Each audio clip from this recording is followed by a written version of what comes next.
And now, it's time for another Dice Tower review with Tom Vasel. Today we're taking a look at Catan Family Edition from Mayfair Games. Now I'm going to approach this review as someone who's never heard of Settlers of Catan before. This is the first time that you've seen this game, then this review is for you. If you've played Settlers of Catan before, then basically this is very similar, just they've simplified parts of it. But other than that, it's the exact same game, and I'll talk about some differences at the end of the video. But right now, we're about to get into gameplay, so if you don't know how to play, great, I'll show you a real quick explanation of how this game plays.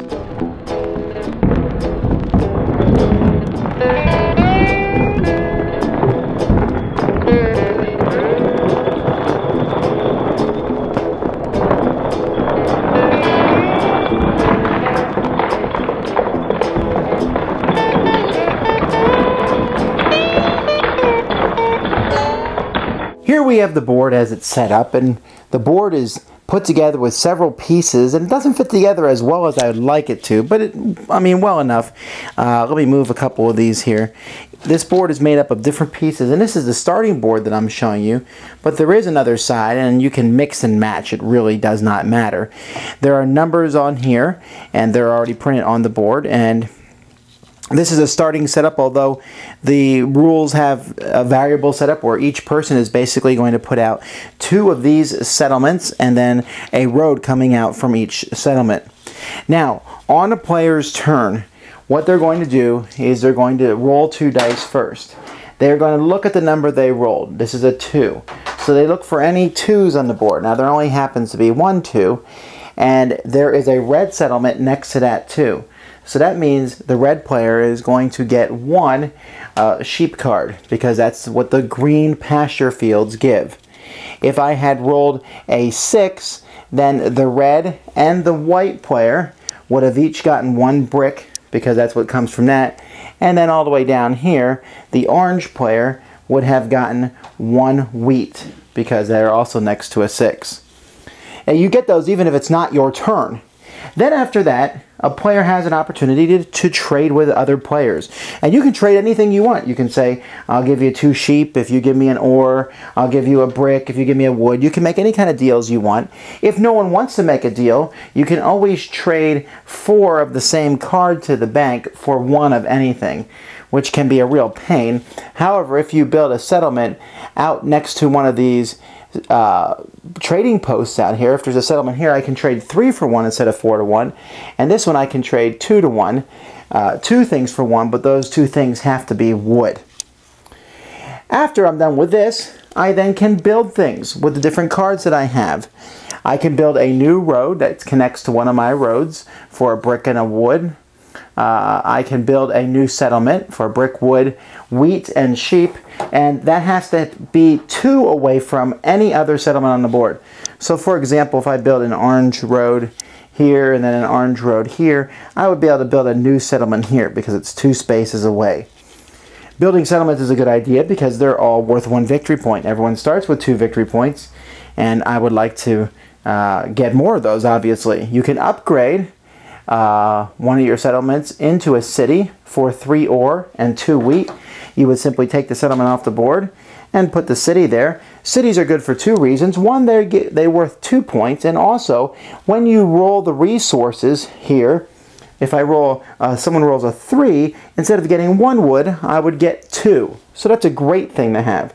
And then the last thing you can buy on here is a developmental card, and when you do that, you'll simply draw the top card of the deck and put it in your hand, which you can play later. Now during the rolling phase, if somebody rolls a 7, which is the most common number, there are no 7s on the board, so when that happens, 3 different things happen. 1, anybody who's been hoarding cards, anybody who has more than 7 cards in their hand, has to discard half of them. Secondly, you then can move the robber, which is kind of a little lame piece here. I wish they had made this piece look a little, I don't know, a little cooler, just a gray pawn. But you can move that robber anywhere you want. So let's say I move it here. I am stopping that production. If a 3 is rolled, that will get nothing. And I also, as being the one who moved the robber, can steal 1 resource randomly from the hand of the white or the orange player. Now these developmental cards will give you special abilities. The most common one is a knight.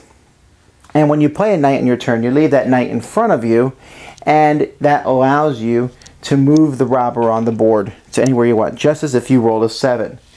If you get 3 knights in front of you, then you qualify for the largest army. This always goes to the person who has the most knights in front of them, with ties going to the first person who plays them, and this is worth 2 victory points. There's another card called the longest road, and this goes to the first person who gets 5 roads that are all connected to each other will get it, and then it goes back and forth to whoever has the longest road, again with ties going to the first person to build those roads. The game will continue turn after turn after turn until one person reaches 10 victory points. At that point, the game is over and you win. Now remember, victory points are gotten by the settlements being worth 1, cities are worth 2, having the largest army or longest road is worth 2, and there are a few cards in the development card deck that are simply worth a victory point. Those you can keep secret and you can heal them. So you start with 2, reveal them whenever you want. You start with 2 victory points and then you're trying to get 8 more to get 10. Now, interestingly enough, the rules are very easily documented. They show you exactly how to play the game.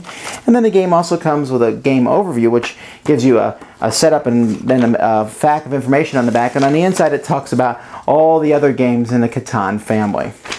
For those of you who've played Settlers of Catan before, the biggest differences here are that the numbers are printed on the tiles and that there's groups of tiles put together as you put them out. The pieces are also plastic instead of the wooden pieces that came with the original game, and it's likely that you won't be able to add expansions onto this one. Still, if you know someone who's interested in playing this, this would make a great gift because it's very simple and easy to play. Not that the original Settlers of Catan isn't, but this one comes in a nicer box and might just be a little bit more accessible. It certainly is a little faster to set up. If you've never played Settlers of Catan before, this is a great jumping on point. This is a game similar to that. It's designed by the same designer. It plays exactly the same, but it's a lot of fun. And let me tell you some of the reasons why it's fun. It's fun because you have a decent amount of choices in the game, and no matter what you do, there's still luck of dice, but you can play off the probabilities. You can put your, you can decide that you're going to put your settlements and cities near properties and near regions that have 6s and 9s and 8s, and that will be rolled more often, or you can try to go for resources that might be more useful for other players that you might be able to trade with them. You might decide to go for the longest road, you might decide to go for the largest army, what have you. But this game really shines, and you really should play it with the maximum of 4 players in the trading aspect, because that's where the game can get really fun. And a shrewd and canny trader can do very well in this game. Is there a lot of luck in the game? Sure, there's a lot of luck in this game, but they do have actually a Settlers of Catan championship, and it's played very seriously, and there's people who are very good at this game. But at the same time, don't be intimidated. It's certainly an easy game to get into. It's one that I would recommend for sure. Settlers of Catan, if I had my choice, I'd get the regular game because they have different expansions that can be added. But if you're just looking for a single one-off game, this is certainly a fun one that will give you many hours of entertainment. Thanks so much for watching the Dice Tower videos. Find more great videos and reviews, as well as our top-rated audio podcast at Dicetower.com. You can also find the latest board game news at Dicetowernews.com. I'm Eric Summerer, and you've been watching The Dice Tower. The Dice Tower is sponsored by Fun Again Games, the world's best game source. Fun Again Games has over 5,000 games available. Check them out at funagain.com. Shut the door! That's right. Shut it. There.